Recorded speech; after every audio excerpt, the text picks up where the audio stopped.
Bismillahirrahmanirrahim. Exercise 9.2, question number 1. Consider a data set at monthly sales figures. A polynomial regression model p of x is equal to x cube plus 2x square plus x minus 3 is fitted to this data. If the observed sales in the 5th month are 240 units, find the percentage error. तो first of all हमें यहाँ पे जो function है p of x वो given है। Given function मेरे पास क्या है, p of x is equal to x cube plus 2x square plus x minus 3 और हमने फाइंड क्या करना है, परसेंटेज एरर। परसेंटेज एरर के लिए हमें हमारे पास दो चीजें होनी चाहिए, एक ऑब्जर्व्ड वैल्यू और एक मेरे पास प्रेडिक्टेड वैल्यू। अब ऑब्जर्व्ड वैल्यू ने बता दिया हमारे पास क्या है 240, हमने फाइंड करनी है predictive value eight 5th month. तो हम इसकी हम वैल्यू फाइंड करेंगे। यहां मेरे पास putting x is equal to 5, आप इसको इक्वेशन नंबर 1 का नाम दे दें। इन इक्वेशन नंबर 1 तो आप जहां जहां x वहां 5 पुट कर दें, आपके पास क्या बनेगा, ये p of 5 is equal to 5 का क्यूब प्लस 2 इंटू 5 का स्केयर प्लस 5 माइनस 3। तो 5 का क्यूब आपके पास क्या होगा, 5 5 25 25 5 125 125 प्लस 5 5 25 25 तो 50, यानी मेरे पास क्या आएगा 50 प्लस 5 माइनस 3। तो आपके पास क्या होगा 75 80 माइनस 3 77 177। ये आपके पास क्या आ गई, प्रेडिक्टेड वैल्यू आ गई। सो एक्चुअल सेल जो मेरे पास एक्चुअल जो सेल हुई वो मेरे पास क्या हुई है 177। सो एक्चुअल सेल इन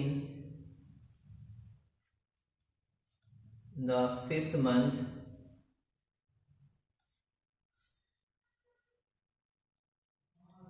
वो मेरे पास क्या है 177 और जो आपने ऑब्जर्व की थी वो मेरे पास क्या थी 240। But the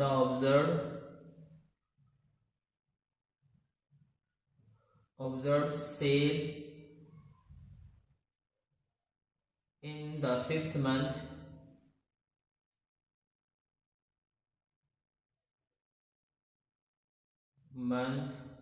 is 240 unit. अब आपने क्या फाइंड करना था, परसेंटेज एरर। तो हम परसेंटेज एरर का फॉर्मूला मेंशन करते हैं। सबसे पहले परसेंटेज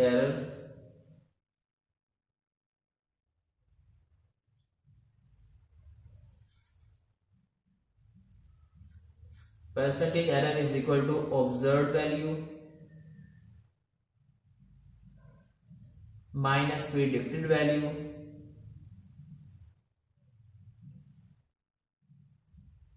ओवर ऑब्जर्व्ड वैल्यू। इसका आप एब्सोल्यूट ले लें, मल्टीप्लाई कर दें 100% से। अब यहां मेरे पास जो ऑब्जर्व्ड वैल्यू थी वो कैसे, मेरे पास 240 माइनस प्रेडिक्टेड आपने फाइंड किया, मेरे पास क्या है 177 ओवर 240 मल्टीप्लाई बाय 100%। इसको आप सिंप्लीफाई कर लें, माइनस करेंगे मेरे पास क्या आएगा 63 ओवर 240 मल्टीप्लाई बाय 100%। इसको आप डिवाइड करें आपके पास आएगा 0.2625 मल्टीप्लाई बाय 100%। जब 100 से मल्टीप्लाई करेंगे तो मेरे पास क्या आएगा 26.25%। Question number 2. A retailer company has developed the polynomial regression model to predict weekly product demand. हमारे पास जो मॉडल वो कौन सा regression model, dw is equal to w cube minus 2w square plus 5w minus 4, where dw represents predicted demand in units and w is the week number. Use the remainder theorem to predict demand for 3rd week. If the observed demand is 22 units, calculate the prediction error. तो यहाँ हमें एक function given है regression model का। सबसे पहले वो write down करते हैं, हमारे पास क्या है dw is equal to w cube minus 2w square plus 5w minus 4।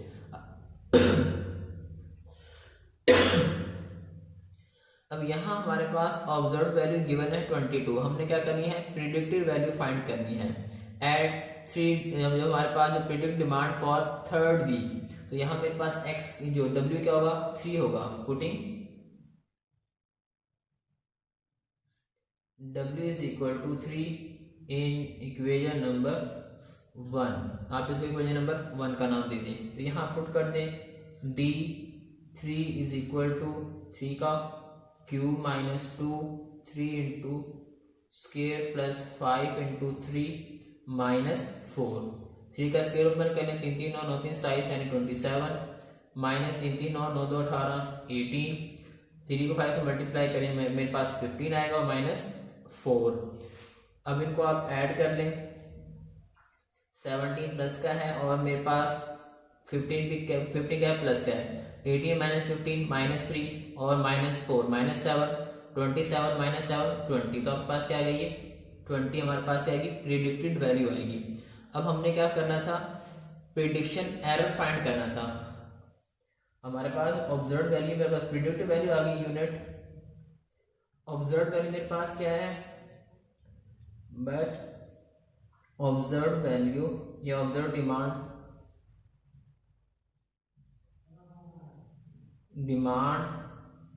वो मेरे पास क्या थी 22 यूनिट। हमने क्या करना है, एरर फाइंड करना है। तो एरर हमारे पास क्या होगा, error is equal to observe demand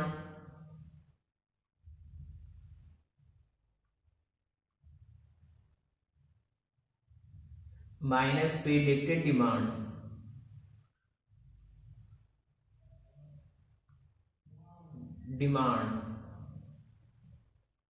तो यहाँ आपके पास जो ऑब्जर्व डिमांड थी वो हमारे पास क्या थी 22। तो यहाँ 22 माइनस प्रिडिक्टेड आपके पास क्या थी 20। तो डिफरेंस लेंगे मेरे पास क्या आएगा 2 यूनिट्स। ये हमारे पास इसका एरर होगा। Question number 3, a digital signal processing system has a transfer function with a numerator b of z is equal to z square minus z minus 2. Use the factor theorem to find the zeros of the system. तो हमारे पास first of all हमारे पास जो system या function given है वो क्या है, b of z is equal to z square minus z minus 2। अब हमने क्या करना है, इसके जीरोस फाइंड करने हैं। जीरोस फाइंड करें हम क्या करेंगे, जो हमारे पास फंक्शन है b ऑफ z उसको 0 के बराबर रखेंगे to get the zeros of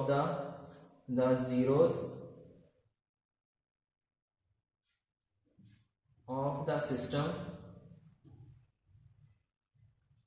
putting b of z is equal to 0। तो हम क्या करेंगे, फंक्शन को 0 के बराबर रखेंगे। हमारे पास क्या बनेगा, this implies that z square minus z minus 2 is equal to 0।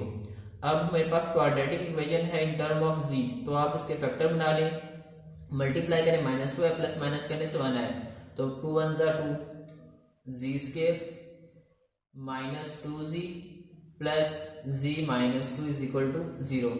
यहां से आपके पास z कॉमन आ जाएगा, तो क्या बचेगा z माइनस 2, यहां से कुछ नहीं तो प्लस 1 कॉमन ले ले, z minus 2 is equal to 0।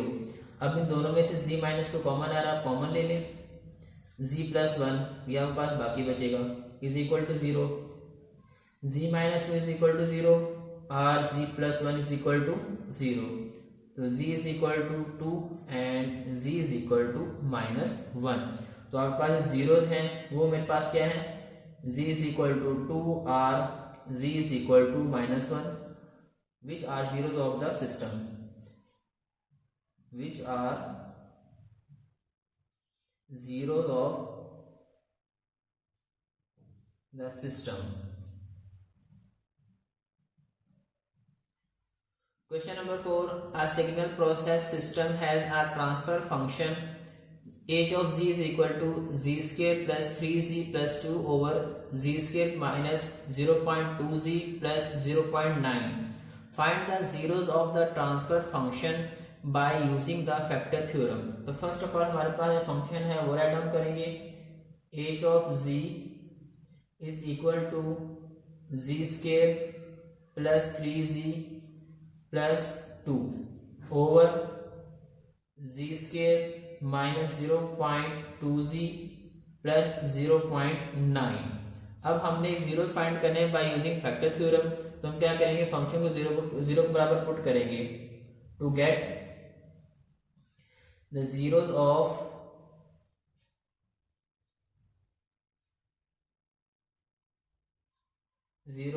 The system, putting h of z is equal to 0. This implies that z square plus 3z plus 2 over z square minus 0.2z plus 0.9 is equal to 0. अभी इधर divide हो रहा है, उस जाएगा multiply होगा. जब zero से मल्टीप्लाई होगा सारे का सारा फंक्शन क्या हो जाएगा, जीरो. तो मेरे पास क्या बनेगा, ये z square plus 3z plus 2 is equal to 0. अब इसके हमारे पास एक क्वाड्रेटिक इक्वेशन बन गई इन टर्म ऑफ z. तो इसके फैक्टर बना ले, मल्टीप्लाई करने 2i प्लस माइनस करने से 3i. तो 2 1 जा 2, दोनों प्लस के हो मेरे पास, यानी z square plus 2z plus z plus 2 is equal to 0. इन दोनों में से z कॉमन आएगा, z कॉमन ले लें, z प्लस 2, यहाँ से कुछ नहीं तो प्लस 1 कॉमन ले लें, z plus 2 is equal to 0. अब इन दोनों में से z प्लस 2 कॉमन आ रहा है, वो कॉमन ले लें. क्या बचेगा, z plus 1 is equal to 0. z plus 2 is equal to 0 and z plus 1 is equal to 0. तो z is equal to -2 and z is equal to -1. तो मेरे पास जो जीरोस है वो कौन कौन से हैं, z is equal to -2 or z is equal to -1, which are zeros of the system, which are zeros of the system.